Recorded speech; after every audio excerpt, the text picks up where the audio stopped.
Clemson is clearly not the team everyone thought they were in the preseason, but Georgia Tech, they got the king. Time to assemble the squad. You're talking ball with the ACC squad. From Florida State to North Carolina, from Syracuse to Miami, and from NC State to California, it's the local experts of the Locked On Podcast Network, bringing you scoops, breakdowns, and the most comprehensive preview of the upcoming ACC weekend. Hang on, it could get loud, it could get heated, and it will definitely be fun. Squad up, you're part of the ACC squad. Hey there, what's up? Oh, we got to do that again because everybody's not in. All right, coming out of the cold open again. 3, 2, 1. Hey there, what's up? It's Thursday, September 18th, 2025. Shout out to the everydayers and welcome in to this ACC squad episode here on the Locked On Podcast Network, your team every day. This episode is brought to you by FanDuel. Right now, new customers can bet just $5, and if your bet wins, you're going to get $300 in bonus bets to use all across the app. Download it today wherever you get your apps. On this episode, we got the squad together. Our guy, Alex Dono, fresh off of that stomp down of South Florida, is out at his son's soccer game, so we're holding down the fort. We got Jackson Holzer from Locked On Syracuse. We got our guys Kenton Gibbs and Grayson Boone from Locked On Wolfpack, and JJ Jackson, the great host of Locked on Blue Devils. And I'm Isaac Shade, the host of Locked On Tar Heels. It's great to be here with you. We're going to look back at what happened this past weekend. We'll get ready for what's ahead in week 4. We're going to look at who's ranked, who's not, and who should be maybe higher or lower. Obviously, Georgia Tech over Clemson, 55-yard field goal as time expires. Miami, a beat down on the South Florida Bulls. They would not get that third straight ranked win.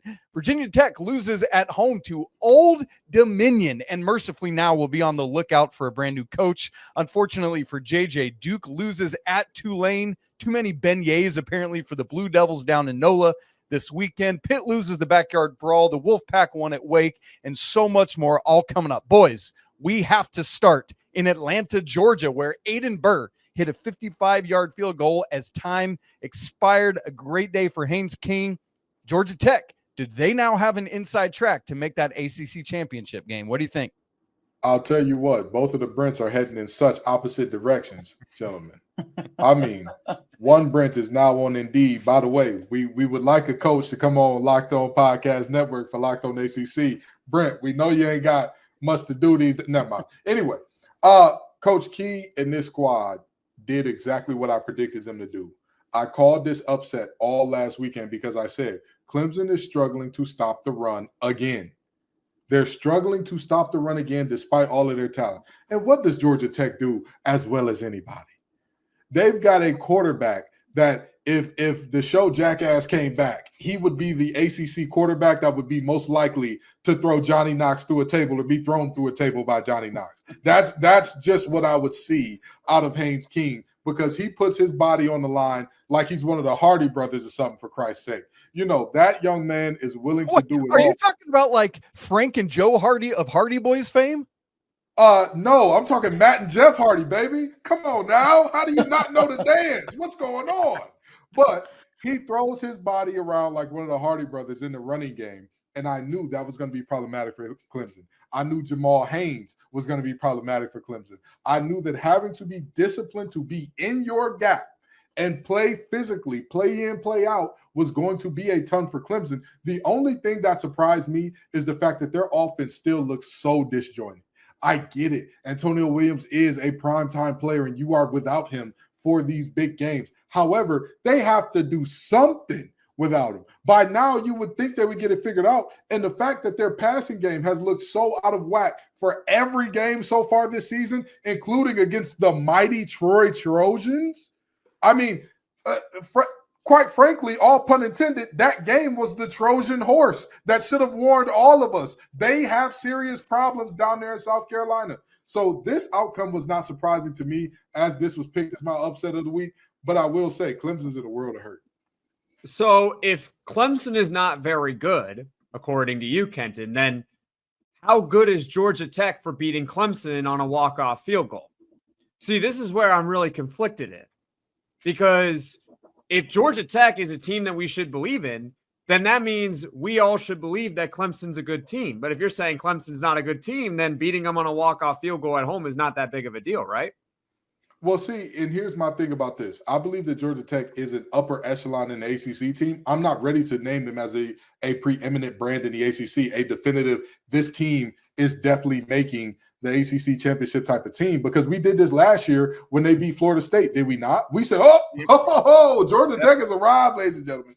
And then, sure as crap stinks, later on we saw they were not that type of team. So I'm still not willing to call them that here. I am willing to call them extremely physical. I am willing to call them amazing at running the ball. I will definitively give them that. A great team, that does not make, though. It's part of a potential great team, but I'm not willing to say, give them a playoff bid right now. I'm not ready to say that either about Georgia Tech, but you can dream about it, because I do think it's now within the realm of possibility that they are undefeated going into the game against Georgia. That is now on the table because they were able to beat a team like Clemson. However, when I also look at Georgia Tech, I say, all right, close win at Colorado, but I don't think Colorado's that good of a team. So with Georgia Tech, I see a team that can basically play with anyone in the country due to their style of play. But also due to their style of play, they are prone to also being upset by teams that you wouldn't think can upset them, or teams that just flat out, like, maybe they're not as good all the time. They can punch with the best, but they're not consistently the best. That being said, Haynes King, absolute monster. And if he remains healthy, he's going to give Georgia Tech a shot to be undefeated heading into Georgia. Dare I say even beat Georgia. To Jackson's point, per ESPN's matchup predictor, Georgia Tech is favored to win all 7 of their remaining ACC games. The lowest percentage chance at matchup predictor is 59% in Raleigh, North Carolina on November 1st. So Grayson Boone, I got to ask you, my man, is this Georgia Tech going to run the gauntlet as Jackson suggested they might be able to do? They have a real shot. And I don't know if I'm discouraged by how Clemson looked or more encouraged by how Georgia Tech looked. They look awesome. And to Jackson's point, I think there's certainly an element of getting up for the Clemson game. It's Clemson. Of course, you got the home crowd. It's one of your biggest games all year. You get up for a game like that. But Georgia Tech pretty much dominated. They were the more physical team. And that's not something we expected to say in this game. So if you take that similar effort and you extrapolate that going forward, they're going to have a really good shot to come into Raleigh, probably undefeated at that point of the season. Now, I will say this, though. I almost feel like you're going to learn more about Georgia Tech over the next 4 to 5 weeks than you did against Clemson on Saturday. I think, again, to Jackson's point, what will it look like on the road at Wake Forest or against Virginia Tech, who is now coachless, or on the road at Duke? That's going to be a tough matchup. Can they handle those games as well? Getting up for Clemson's one thing. Can you handle relatively the mundane games in between those things? It'll be something to watch. But Haynes King is an absolute dog. I've been a Haynes King believer now for quite some time. I know I've also said he's an RPO merchant, but he's probably the best at doing so in the country. This is a great win for the Yellow Jackets. I just can't believe we're here. I mean, it feels like there's so much that still left. It's so early in the season, but you've got to be pleased with the results that you've gotten out of Georgia Tech. I'm more curious, how does Clemson respond to something like this? Because this is still a team that everybody believed would be competing for an ACC championship. And truly, where do you go from here if you're Clemson? Does anyone going to sit here and say that Clemson can't run the table for the rest of the regular season? Well, I think that it's worse than what JJ posited as, because this wasn't a team that people saw as a team that could compete for the ACC championship. Everybody was ready to crown them before the season, ready to hand them the ACC championship. Like, hey, we're already in Charlotte, where you're going to win it in a few months. I was anyway. there. Yep, I was in that boat. So I'm deeply concerned about them for the fact that, number one, you're 0-2 against Power 4 teams. Number two, in both of those games, you did precious little on offense with a Heisman front-runner quarterback, with one of the best receiving corps in the nation, a running game that we knew was going to be a work in progress. I'm deeply concerned. And are we going to say that they can't run the table? No. Obviously, they were predicted to be the preeminent brand in the ACC for a reason. They were predicted to run away with the ACC by a mile for a reason. I'm just waiting for it to show up. I'm waiting for that team to step through the door. TJ Parker's been a no-show. Cade Klubnik's been a no-show. Every receiver that they have, except Wesco in spots, has been a no-show. So at some point in time, somebody's got to do something. I mean, I feel like the meme of poking Clemson with a stick saying, come on, do something, do the thing now. And they just haven't outside of the second half against Troy. Well, right now, Clemson has a Cade Klubnik problem. Like Yes. that is 95% of the issues with Clemson right now. It's not the coaches. It's not all the other players on the team. I get some guys are going to overachieve. Some guys are going to underachieve. You mentioned TJ Parker. He has not had a good start to the season. 1 tackle for loss in 3 games. 1 tackle for loss from a guy who's supposed to be a first-round pick. You got 1 in 3 games. That's not acceptable. That being said, it's pretty much all on Cade Klubnik. These are his numbers. 59% completion percentage, 633 yards, 3 touchdowns, 3 interceptions. He does not get sacked all the time, so his offensive line is fine. He's got a decent running game with Adam Randall. He's got Westro to throw the ball to, and 4- and 5-star receivers all across the board. What's the problem with Cade Klubnik? And the same offensive coordinator from a year ago. Like, there's no excuses for the guy. Like, the guy just has to play better. And if and when he plays better, I think Clemson's going to be fine. Because they're not, it's not like the defense is sitting here allowing 35 points a game. The defense is averaging they're letting up 19 a game. They held LSU to 17. They held Georgia Tech to 24. If you would have told us going into the season that Clemson's going to hold LSU to 17 and hold Georgia Tech to 24, at minimum, you would have told me Clemson's going 1-1. But probably 2-0 because we thought the offense would be fine and Cade Klubnik was going to be a Heisman caliber player. But that's why I'm saying they have a Cade Klubnik problem. He is not playing well so far. He's probably pissed off, along with the rest of the Clemson team, just in time to welcome Syracuse in. I can't wait. Jackson, don't make me defend a quarterback. Don't make me defend a quarterback. Because it's on him. He's got to wake up. I give you that Cade Klubnik has not been great. I will acknowledge that. I won't even say he's been very good. He's been good enough to win these ball games, and the guys around him have repetitively let him down. How many drops did we see from his receivers against LSU? You place one in a perfect over-the-shoulder spot in a slot fade. That's where a slot fade ball is supposed to be thrown. And then we get Wesco just drops it. He just drops it outright. So and that's not the only play. There were plenty others. That's just the one that sticks out the most in my mind because you execute a concept perfectly. You're looking at cover 1. A slot fade is a cover 1 beater because it is you and that DB go run to the pylon. Who gets there first? The receiver's in position, the ball's where it's supposed to be, and the receiver drops it. And that's not the only moment that I'm looking at the receivers and the tight ends from Clemson saying, all right, can y'all please do the thing? Can y'all please show up? Cade has not been perfect. He has not been very good. I'd say he's been good enough to win with. However, the rest of the offense has done him no favors. Well, Clemson, as Jackson just said, gets to host Syracuse this weekend. Then they go to North Carolina, to Boston College. And then I think the stretch of the schedule where we really find out who the Tigers will be. Hosting SMU, hosting Duke, hosting FSU, and then at Louisville. That 4-game stretch is going to be very telling. The Tigers drop from 12th to out of the AP poll. Meanwhile, Georgia Tech climbs in at number 18. Alex Dono's Miami Hurricanes took care of business in a big way over the weekend. Virginia Tech, yikes. As Ken said, they're on the lookout for a coach who's now on Indeed somewhere, and we're going to have to talk to JJ what happened down in NOLA over the weekend, and I am somehow missing my camera now. There it is. It's back. We're going to do all that and more coming up here in just a second. Right after I tell you about DoorDash, y'all, it's almost the weekend. It's time to look back and crown this week's MVP on Who Delivered, powered by DoorDash. Just like you can win every Saturday with DoorDash Streak, saving more every time you order.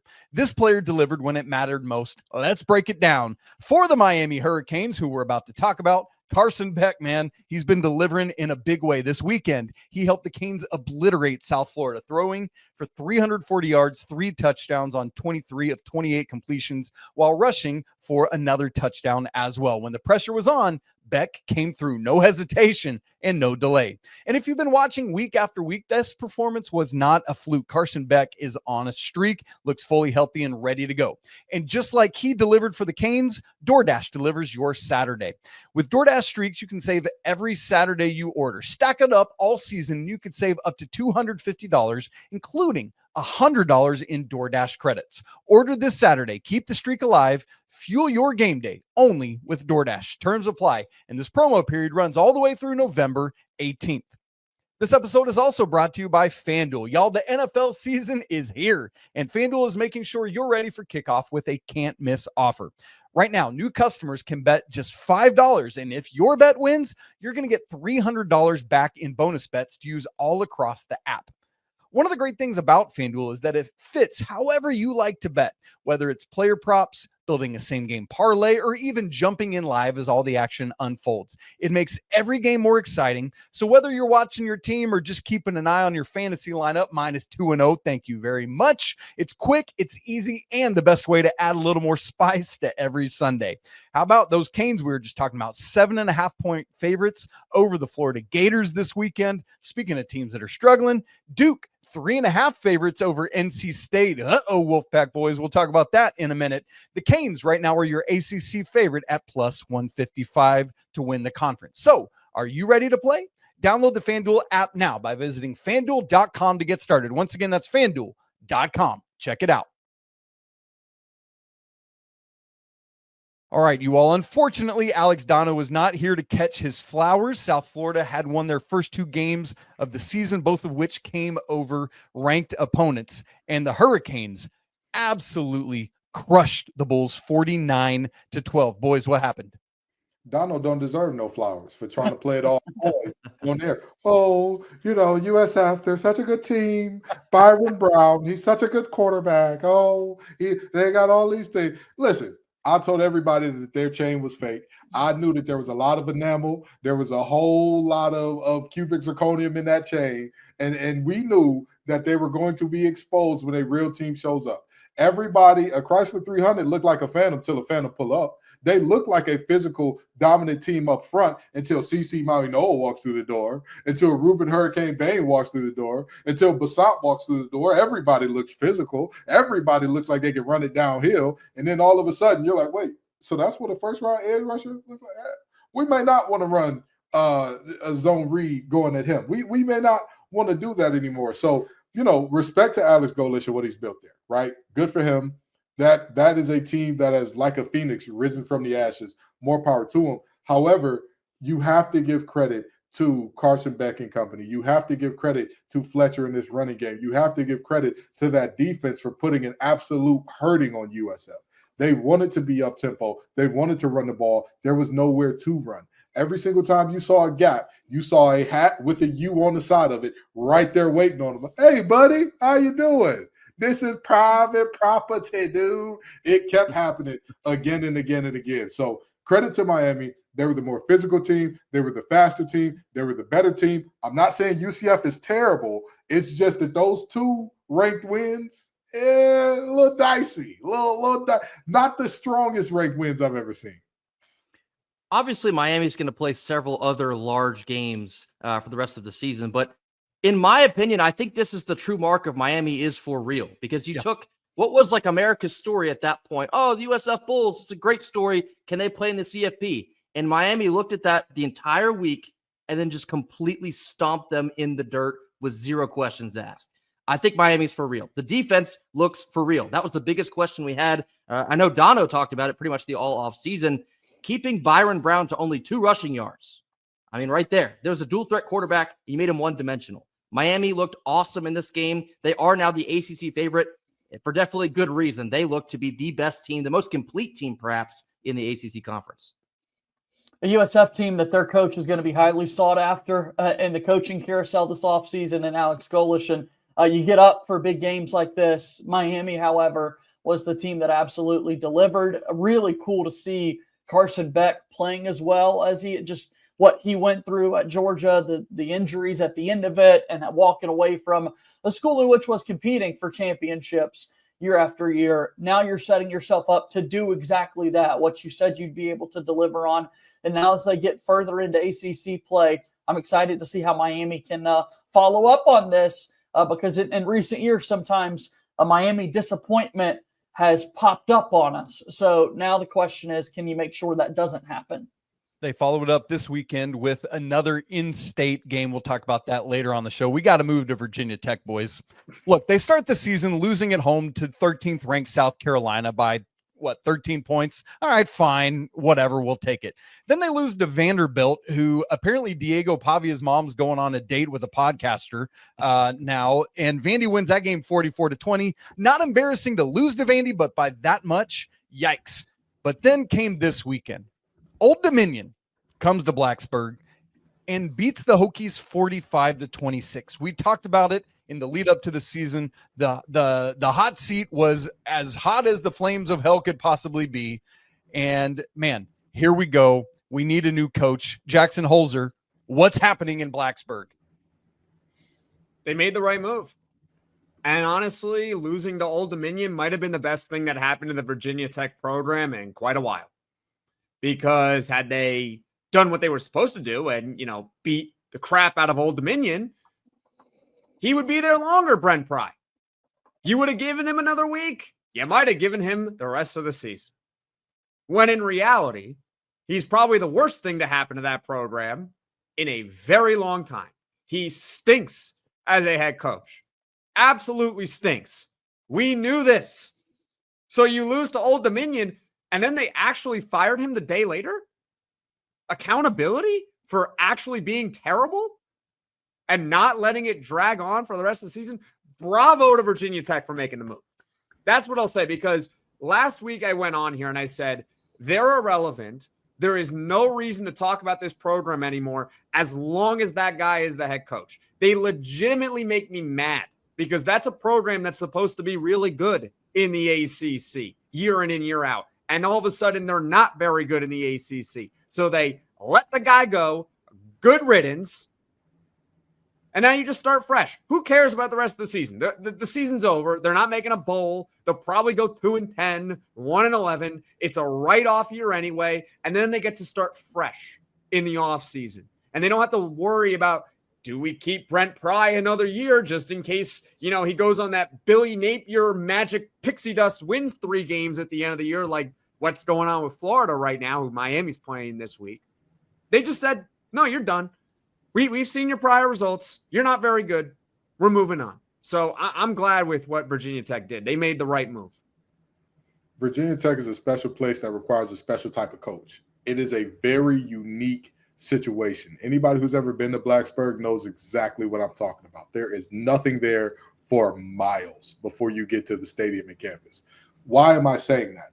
Their answer is within the locker room. Look at what Georgia Tech did by getting a guy who was already there, an alum of the school, who fits the school's personality to be the head coach. I am telling you, give J.C. Price the job. Unless he does not want it, unless he is absolutely like, I don't want to be a head coach, I don't even want to be a coordinator, I just want to coach defensive line for the rest of my life. He is your head coach. He was a former player that was there during their glory days with Mike Vick and company, during their best times ever. J.C. Price was there. He was a guy who steered them through murky waters when they fired Fuentes and was a holdover from that staff. He is a guy that is a Hokie lifer. At least give him the rest of the season. And if he goes on a Brent Key-ish run, you give him, you slap off the interim tag and say, that's your guy. But if not, they're going to be in a world of trouble because who wants to be in Blacksburg? And I'm not joking when I say that. No disrespect to the city of Blacksburg, but you look at what the current landscape of college football is. And the pageantry and all that, that's cute and nice. But you know what pageantry can't compete with when you're recruiting? NIL. And you think that they're competing with the big dogs that are coming into the DMV to get their best? You think that they're competing with the big dogs that are coming into the Virginia Beach area, the 757, the Norfolk area to get their best? The Newport News area, you think they're competing with them in terms of finances? No. So you're in a spot where you're going to be behind the 8 ball. It's a specific type of person that's been there. But by the way, Virginia Tech, if y'all are looking for a head coach, which I know y'all are, I turned Hawaii into a dynasty of college football 25. I'm just saying, the Clarence T.C. Ching Athletics Complex was top 20 in the nation in terms of home field advantage. You feel me? I turned it into a tourist destination. Give me a call. I'll be there for much less than prior charge. Oh man, what a brain trust Kenton would bring to that thing. The portal, by the way, is open now for 30 days for Virginia Tech players. Keep that wrinkle in mind in this era. Obviously, if you haven't heard the news, offensive coordinator Phil Montgomery is the interim head coach for now. JJ, I apologize, but we got to shine the light on you, sir, where apparently the Duke Blue Devils this weekend went down to Cafe Du Mont and had way too many beignets with way too much powdered sugar on top of them, and they come back to Durham, the proud owners of a not win, and now a 1-2 record on the season. What happened, dude? Yeah, fortunately, the defense were the ones that were eating a little bit too much and not able to keep up with that Tulane offense. I mean, a battle of transfer quarterbacks with Darian Mensah going back to his old stomping grounds. You see BYU transfer quarterback Jake Retzlaff now at Tulane run for 4 rushing touchdowns and really go wherever he wanted to against that Duke defense. Mensah still put up over 320 yards passing. Duke's offense actually outgained Tulane in a game like this. There were just the other phases in matchups that you've got to execute when you go on the road, and Duke, unfortunately, was let down in that regard. It was really tough to watch. Hey, do we need to start asking questions about Darian Mensah chain and whether or not it's real? They're about to break out the diamond tester for Darian Mensah. Hey, we can ask that on Saturday, can't we? He got paid a whole lot of money. And I'm sorry to tell you, you've got to produce. And don't get me wrong, JJ, you're absolutely right. He was not the cause of this loss. However, when you hear about a Duke football player, right? If you hear about the Boozer twins making this much, hey, it makes sense. You know what I mean? It's Duke basketball. It costs what it costs to win a championship. But you're looking at Duke football and you're saying you're losing to a group of 6 teams. A group of 6 team whose transfer quarterback got there late because he got kicked off of BYU's team for, there's a ton of things that get you kicked off BYU. We ain't got to go there today. But Retzlaff gets kicked out of BYU last minute, goes over there right before fall camp starts, and is good enough to not only be a factor, he was the X factor in this game, going off for, in total, what was it, like 360 some odd yards between rushing and passing, 4 tutties. I'm looking at Manny Diaz and I'm saying, you've got to get this together, because at the end of the day, Darian Mensah is seeming like he's starting to get it now. It's seeming like he's starting to come along now, which was my concern as an NC State guy, because I said that the NC State game would be the game where it finally clicks for him all together. Hopefully I was not prophetic there. Hopefully I was not prophetic. Hopefully I was wrong like I was for about everything week 1. But this is a very, very interesting time for Duke, because coming out of this game, people are looking at Summerall and company saying, that's a hell of a coach and you expect that program to win big-time ball games. But there's also a little bit of looking at Manny Diaz like, how do you lose this game? All right. Well, Kenton just mentioned John Summerall's name, man. This is another feather in his cap. I don't know when and where it's going to be, but you got to assume this is the offseason. He ultimately moves somewhere, and we will see where that is. UCLA, Virginia Tech, I don't know. We'll keep our eyes on all of that and see what happens. Grayson just said it a second ago. We're going to find out a little more about Darian Mensah this weekend as the Wolfpack travel over to Durham. Florida taking on Miami. Can the Gators figure themselves out? As an ACC squad show, we sure hope not. We got that and more for this weekend's games, all coming up in just a second.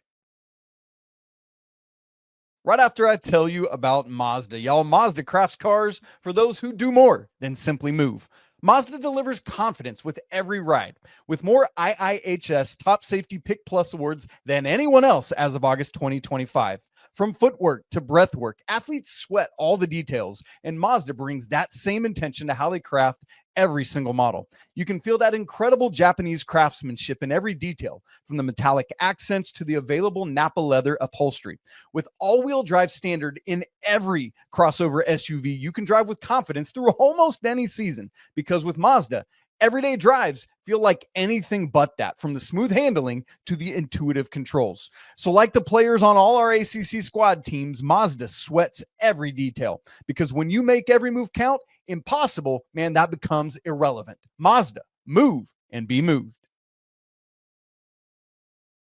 Quick rankings update as of this upcoming week. Miami is the highest rated ACC team at 4, followed by the Noles at 7th, Georgia Tech at 18.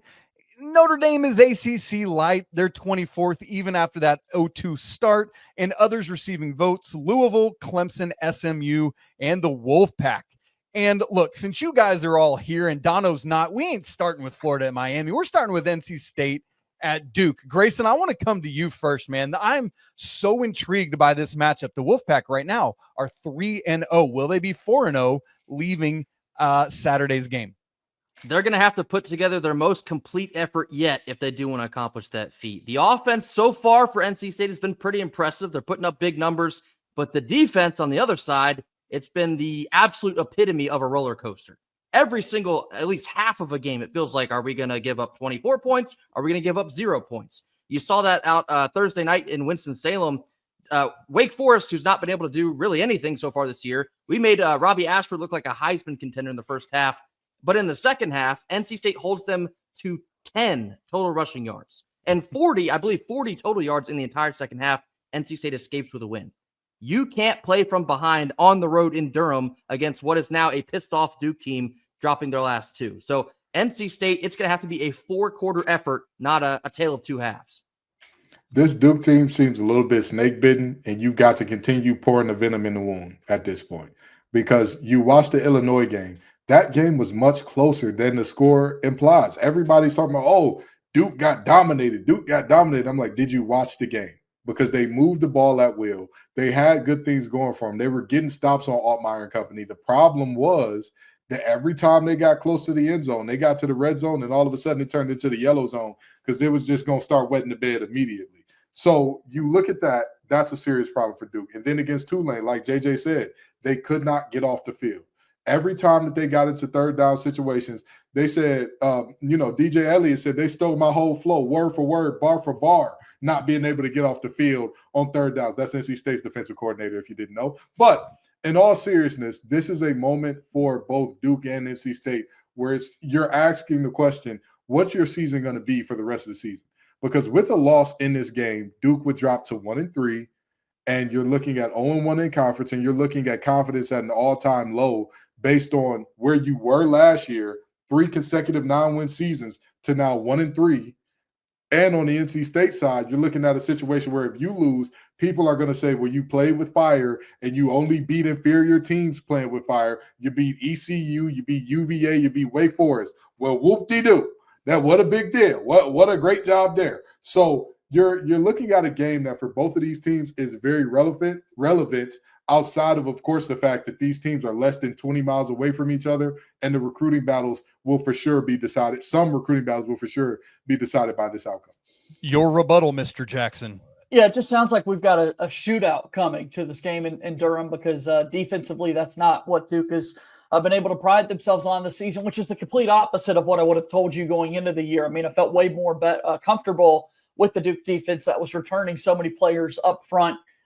Great players in the secondary, and yet it's been the defense that's letting Duke down week after week. I love what Kenton said there. I can't imagine the energy that would be in that football complex if Duke shows up 1-3 when we're talking next week. I mean, that would just be miserable for them to look at, knowing you still got Georgia Tech, knowing you still got Clemson, knowing you still got to play your arch rivals in North Carolina down the road. I mean, that's just not a spot where Duke wants to be. I really hope that we're ready to see Darian Mensah continue to play well. Duke cannot run the football whatsoever this season. They weren't able to do it last year, finishing next to last in the ACC. It remains that way this year in 2025. So I'm excited, man. These games have been relatively fun to watch, Duke and NC State, over the last couple of years. So we'll kick it off on Saturday, and we'll see which team walks away victorious. Let's move to Miami and Florida. Kenton talked about Duke maybe being snake bitten. For Florida, they've been bull bitten and tiger bitten, and now they might get swept away by the Hurricanes. And look, this thing is not easing up. They got to go to Miami, then they host Texas, and then they go to A&M. Good grief. Florida could be sitting there 1-5, and that would not be a shocking thing. Jackson Holzer, you talked earlier, I think it was you earlier in the show, just mentioning how Miami winning this game against South Florida reminded everyone that they're a little bit more legitimate. And boy, can they take another step in that as they play Florida. What do you see happening here? Well, in regards to Miami's legitimacy, I didn't learn anything from USF. I learned it from week 1 when they beat Notre Dame and they shut down Notre Dame's rushing attack. That's when I learned I think Miami's different this year. Now, with Florida coming in, the building's probably going to be about 50-50. There's going to be a lot of Gators fans there. So that's why the line is probably closer than what you might think. But in all actuality, Miami should dominate this game. Florida is not very good. They're not. They just lost to USF, who you just destroyed. And I understand that it's one game that Florida lost and it's one game that Miami dominated USF. But I mean, like, does anyone actually think that Florida's going to win this game after what you just saw DJ Lagway do in Death Valley, the LSU Death Valley? That was tough. It was horrendous. Their head coach is still Billy Napier. Yeah. This program, Florida is a proud program. They are supposed to be year in and year out one of the cream of the crop, not just of the SEC, but of the entire country. I'm sorry, but they're just not. And so if you're the Miami Hurricanes, your job this weekend is to make it so that Florida is going to fire Billy Napier, just like Virginia Tech did with Brent Pry. That's Miami's job. They should, at home, stomp this team because Florida ain't very good. They don't do anything well. Nothing. They stink. Their quarterback stinks. Former 5-star guy. Don't care. It's the same thing what I said with Miami and how they did against USF. Like, you should kill this team. They did. Same thing with Florida coming into their building. You should kill this team. I await their answer. Yeah, Jackson definitely just threw me the alley-oop on there. I was about to mention this feels like the Brett Pry moment for Billy Napier down in Gainesville. If you get blown out on the road at Miami, I'm inclined to believe that might just be it because you haven't even made it to your SEC schedule yet. It can only get basically uglier from here. So I have full confidence that Miami will win this game. And again, if it gets ugly in Coral Gables, you might say sayonara to Billy Napier. It can get ugly. It can get pretty. It can get beautiful. The Florida doesn't need Billy Napier anymore. They raised money once to get rid of him. Go ahead and bring that pot back. Bring those GoFundMes and Give Send Goals and bring all those back. Okay. Billy Napier is not going to make it through the season. I highly doubt that he makes it all the way through this game because at the end of the day, I don't know why Florida fans would come to this game. Florida has not beaten a team that's not named after a drink. I'm joking. I know that Long Island was not, in fact, named after the drink. But Florida has not beaten a single team that is FBS this year. Granted, we're talking about game 3, but still, we just saw what UCF looked like, or USF looked like against Miami. We just saw how Florida looked against USF, and DJ put the lag in Lagway this game against LSU because his controller was clearly lagging, throwing all those picks. I mean, he 5 interceptions. It was insane. 5. Somebody had to. You know what? It reminded me of Ryan Fitzpatrick for the Jets when he was playing on the road in Kansas City and he threw 6 picks, and it just got to a point where he's just going to throw an interception every time he drops back. Like, who cares? He's just going to throw it, and he doesn't know what he's seeing ghosts out there is what was going on with him. It was bad. And that's my point. That's my point. So you were seeing ghosts last week, and with all due respect to LSU, do they have a single edge rusher as good as Ruben Bay? A single guy on that? No, they don't. They don't. So now you're going to get real pressure. You're going to get real deal. I don't even think they got anybody as good as Mesidor up front down there in Baton Rouge, with all due respect to the Tigers. So you're going to get some real deal pressure rolling in your face, play in, play out, and I'm expecting you to perform better. Based on what? Based on how? How can you get there?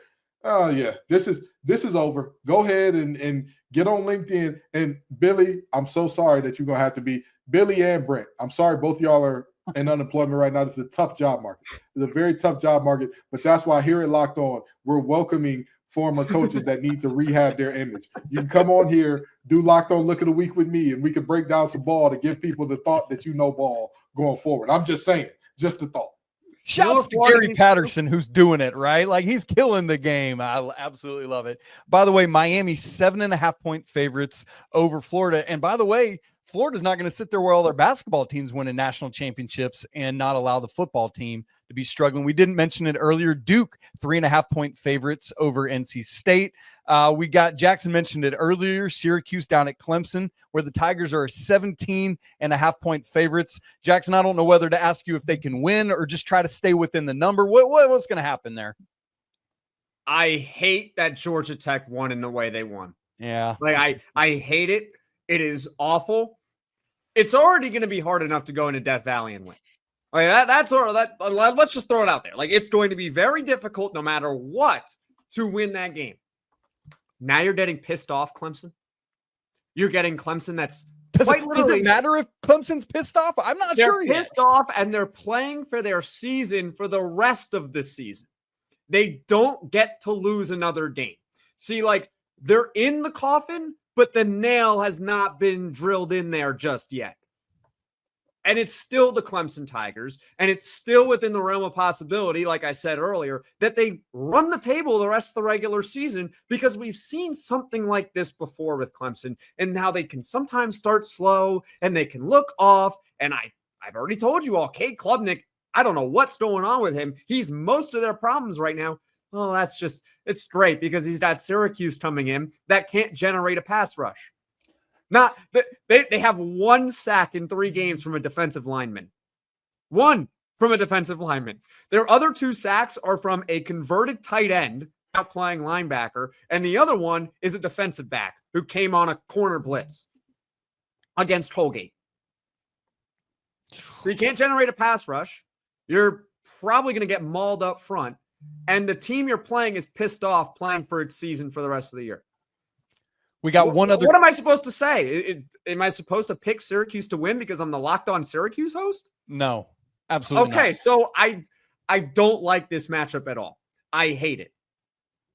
That's what I want you to say. You hit the nail on the head. You nailed that nail. You hit it on the head. All right, one other conference game, Stanford at Virginia. We've got 2 other teams in the ACC playing high major or Power 4 opponents. Kenton Freudian slipped one of them earlier, but Bill Belichick's heading to Disney World, where Carolina is a 6.5-point favorite. First time emerging from oblivion after getting embarrassed by TCU in week 1. They've played a couple lower level opponents. And then the other one is SMU staying in that Dallas Metroplex and heading over to Fort Worth, and TCU. We'll see what happens there. We've also got Wofford at Virginia Tech. The someone's got to win bowl because both those teams are 0-3. Boys, we'll see what happens there. Going to be a lot of fun. It's been a great show today. Our guy Jackson Holzer from Locked On Syracuse, Grayson Boone and Kenton Gibbs from Locked On Wolfpack, and our guy JJ Jackson from Locked On Blue Devils. I'm Isaac Shade from Locked On Tar Heels. And of course, we miss our guy Dono, the host of Locked On Miami. Hopefully his son won his soccer game as we record this one. You guys, thanks so much for making ACC Squad part of your listen on Thursday. We are your teams every day. We'll catch you next week right back here on the ACC Squad.